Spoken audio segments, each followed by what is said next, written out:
ഭാരത് ജോഡോ ന്യായ് യാത്രയുടെ സമാപന സമ്മേളനത്തിൽ രാഹുൽ ഗാന്ധിയുടെ ശക്തി പരാമർശം ഇപ്പോൾ വൈറലായി മാറിയിരിക്കുകയാണ്. യഥാർത്ഥത്തിൽ രാഹുൽ ഗാന്ധി അവിടെ എന്താണ് ഉദ്ദേശിച്ചത്? ശക്തിയുമായിട്ട് യുദ്ധത്തിലാണെന്നുള്ള രസകരമായിട്ടുള്ള പ്രസംഗം കണ്ടപ്പോൾ എനിക്ക് തോന്നിയത് മറ്റൊന്നുമല്ല, രാഹുൽ ഗാന്ധി സ്വയം അവിടെ കോമാളിയാകുകയാണ് എന്നതാണ്. വീണ്ടും വീണ്ടും അദ്ദേഹം തെളിയിച്ചുകൊണ്ടിരിക്കുകയാണ്. കാരണം രാഹുൽ ഉദ്ദേശിച്ച ശക്തി ഒരുപക്ഷെ മോദിയെ ആകും. ഇനി രാഹുൽ മോദിയെ ആണ് ഉദ്ദേശിച്ചതെങ്കിൽ അതായത് ശക്തിക്കെതിരെയുള്ള ഇന്ത്യൻ മുന്നണിയുടെ പോരാട്ടം എന്ന് രാഹുൽ പറഞ്ഞപ്പോൾ രാഹുൽ സമ്മതിച്ചോ മോദി ശക്തനാണെന്നുള്ള കാര്യം? രാഹുൽ ശക്തി എന്ന വാക്ക് ഉപയോഗിക്കുമ്പോൾ കുറച്ചൊന്ന് ശ്രദ്ധിക്കണമായിരുന്നു. ഇതിപ്പോൾ രാഹുലിന് തന്നെ തിരിച്ചടിയായി മാറിയിരിക്കുകയാണ്. പ്രത്യേകിച്ചും ഒരു ഹിന്ദു മത രാഷ്ട്രത്തില് ശക്തിക്ക് ഒരുപാട് അർത്ഥങ്ങളാണ് ഉള്ളത്. അത് രാഹുൽജി ഒന്ന് ഓർക്കണമായിരുന്നു. ഇത് രാഹുൽ ഇന്ത്യൻ ജനതയെ, അതും നാരീ ശക്തികളെ ഒന്നിച്ചാക്ഷേപിക്കുന്ന ഒരു സ്ഥിതിയാണ് കാണുന്നത്. കാരണം മോദിയുടെ ശക്തി എന്താണ്? സ്ത്രീ സമൂഹമാണ്. മാത്രമല്ല ഹിന്ദു മത വിശ്വാസികൾക്ക് ശക്തി ദേവിയാണ്. അതും ഒരർത്ഥത്തിൽ രാഹുലിന് തിരിച്ചടിയാണ്.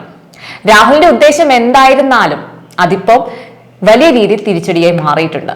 പിന്നെ കഴിഞ്ഞ ദിവസം തെലങ്കാനയിൽ നടന്ന പ്രസംഗത്തില് രാഹുലിനെ ഈ ഒരു പരാമർശത്തെ എതിരെ മോദി സംസാരിക്കുക കൂടി ചെയ്തപ്പോൾ രാഹുലിന്റെ കാര്യത്തിൽ ഏകദേശം ഒരു തീരുമാനമാവുകയും ചെയ്തു. ഇതിപ്പോൾ സ്ത്രീവിരുദ്ധ പ്രസ്ഥാനത്തിനുപരി ഒരു ഹിന്ദു വിരുദ്ധ പ്രസ്താവനയായാണ് മാറിയിരിക്കുന്നത്. രാഹുൽ ഗാന്ധി വ്യക്തമായി തന്നെ പറയണമായിരുന്നു, ഇപ്പോൾ രണ്ട് മുന്നണികൾ തമ്മിലുള്ള പോരാട്ടമാണ് ശക്തി എന്ന് ഉദ്ദേശിച്ചതെങ്കിൽ അതിനൊരു ക്ലാരിറ്റി രാഹുൽ നൽകണമായിരുന്നു. ഇതിപ്പോ BJP ഒരു ആയുധമാക്കി എന്നുള്ള സത്യം തന്നെയാണ്. അങ്ങനെ ആക്കാൻ ഒരിടം കൊടുത്തത് രാഹുൽ തന്നെയല്ലേ? ഇനി കിടന്ന് കരഞ്ഞിട്ട് കാര്യമുണ്ടോ? താൻ പറയുന്ന ശക്തി മതപരമല്ല എന്ന്. വാക്കുകളുടെ പ്രത്യാഘാതം മുന്നിൽ കാണാൻ കഴിയാത്ത ഒരാൾ ആണ് രാഹുൽ എന്നത് ഇപ്പോൾ ഏകദേശം മനസ്സിലായി. ഇതിനു മുമ്പും രാഹുൽ ഇതുപോലുള്ള വാവിട്ട വാക്കുകൾ മൂലം ആരോപണങ്ങൾക്ക് ഇരയായിട്ടുണ്ട്. നമുക്ക് ഓർമ്മയുണ്ടാവും 2019 ചൗക്കിദാർ ചോർഹി, അന്നും BJP അത് ഏറ്റുപിടിച്ചിരുന്നു. ഇനിയിപ്പോൾ ഇതാ വീണ്ടും രാഹുൽ ഒരു അവസരം ഉണ്ടാക്കി കൊടുത്തിരിക്കുകയാണ്. ഹിന്ദു മതത്തിൽ ശക്തി എന്നുണ്ട്, അതിനെതിരെയാണ് ഞങ്ങളുടെ പോരാട്ടം. ഇലക്ട്രോണിക്സ് വോട്ടിംഗ് മെഷീനാണ് രാജാവിന്റെ ആത്മാവ്. ഇതാണ് രാഹുൽ ഇന്ത്യൻ ജനതയോട് ഉറക്കെ വിളിച്ചു പറഞ്ഞത്. ഇത് കേട്ടാൽ മതപരമല്ല എന്ന് പറയുന്നത് എനിക്ക് അംഗീകരിക്കാൻ കഴിയില്ല.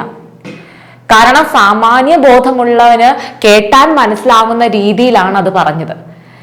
പരാമർശം ആള് കത്തിയപ്പോൾ തിരുത്താൻ രാഹുൽ ശ്രമിച്ചിട്ട് കാര്യമുണ്ടോ? പ്രധാനമന്ത്രി മോദി ഈ പരാമർശത്തെ ശക്തമായിട്ട് ആഞ്ഞടിച്ചിട്ടുണ്ട്. വോട്ട് എണ്ണുമ്പോൾ ഈ ശക്തി പുറത്തു വരുമെന്നാണ് അദ്ദേഹം പറഞ്ഞിരിക്കുന്നത്, മോദിജി. അന്നിപ്പോൾ ഈ പരാമർശിച്ച് ഉശിരോടെ രാഹുൽ അന്നും മുഖം ഉയർത്തി തന്നെ നിൽക്കണം. പിന്നെ രാഹുൽ വാക്കുകൾ ഉപയോഗിക്കുമ്പോൾ കുറച്ച് സൂക്ഷിച്ചുപയോഗിക്കുന്നത് നല്ലതാണ്. ഈ തിരഞ്ഞെടുപ്പ് ഇത്രയും അടുത്തിരിക്കുന്ന സന്ദർഭത്തിൽ ഇതുപോലുള്ള വാക്പോരുകൾ നടത്തുമ്പോൾ ജനത്തെ എത്രത്തോളം അത് ബാധിക്കുന്നുണ്ടെന്ന് മനസ്സിലാക്കണം. ഏത് നിമിഷവും അധപ്പതനം സംഭവിക്കും എന്നുള്ള മട്ടിലാണ് കോൺഗ്രസ് നിലനിൽക്കുന്നത്. അതിന്റെ കൂടെ മതവിരുദ്ധ പരാമർശങ്ങൾ കൂടെ നടത്തുമ്പോൾ രാഹുലിന്റെ നിലനിൽപ്പിനെ മാത്രമല്ല അവിടെ ബാധിക്കുന്നത്, ഇന്ത്യൻ നാഷണൽ കോൺഗ്രസ് കൂടിയാണ്.